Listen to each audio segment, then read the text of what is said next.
അടൂരിലും നാട്ടുകാർക്ക് ഭീഷണിയായി നായ വളർത്തൽ കേന്ദ്രം. വീടിനോട് ചേർന്നുള്ള കെട്ടിടത്തിൽ 140 നായ്ക്കളെയാണ് വളർത്തിയിരിക്കുന്നത്. നായ വളർത്തൽ കേന്ദ്രത്തിന് ലൈസൻസ് ഇല്ല എന്ന് ഏറത്ത് പഞ്ചായത്ത് പ്രസിഡന്റ് അറിയിച്ചു. നാട്ടുകാരുടെ പ്രതിഷേധത്തെ തുടർന്ന് നായ വളർത്തൽ കേന്ദ്രം നടത്തുന്ന കൊഴഞ്ചേരി സ്വദേശി സന്ധ്യയും മകനും ആത്മഹത്യാ ഭീഷണി മുഴക്കി.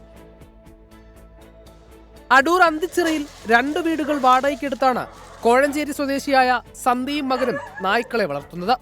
നായകളുടെ കുരയും അസഹനീയമായ ഗന്ധവും കാരണം ജീവിക്കാൻ കഴിയാത്ത അവസ്ഥയെന്ന പ്രദേശവാസികൾ. വലിയ ബുദ്ധിമുട്ടേ ഉണ്ട്, ഒരു തരത്തിലും ഒക്കത്തില്ല. രാത്രി 12 മണി രാവിലെ 6 മണി മുതൽ രാത്രി 12 മണി വരെ മനുഷ്യൻ ഉറങ്ങുന്നില്ല. ഇത് ഭയങ്കരമായ സ്മെല്ല.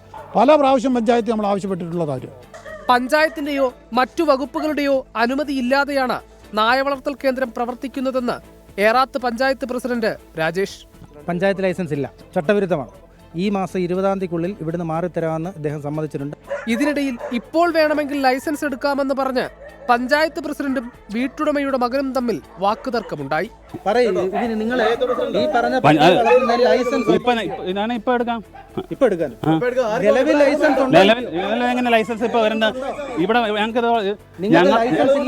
അലഞ്ഞുതിരിഞ്ഞു നടക്കുന്ന നായകളെ സംരക്ഷിക്കുകയാണെന്നാണ് വീട്ടുകാരുടെ അവകാശവാദം.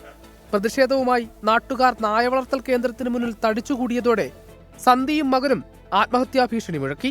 ഞങ്ങൾക്ക് വീടെടുത്ത് പോകാനായിട്ട് സാഹചര്യം വന്നാൽ നാട്ടുകാരായിട്ട് ഉണ്ടാക്കിയാൽ ഞങ്ങൾ പോകും, അവരെ വളർത്തും. ഇല്ലെങ്കിൽ ഇവിടെ തന്നെ ആത്മഹത്യ ചെയ്തിരിക്കും.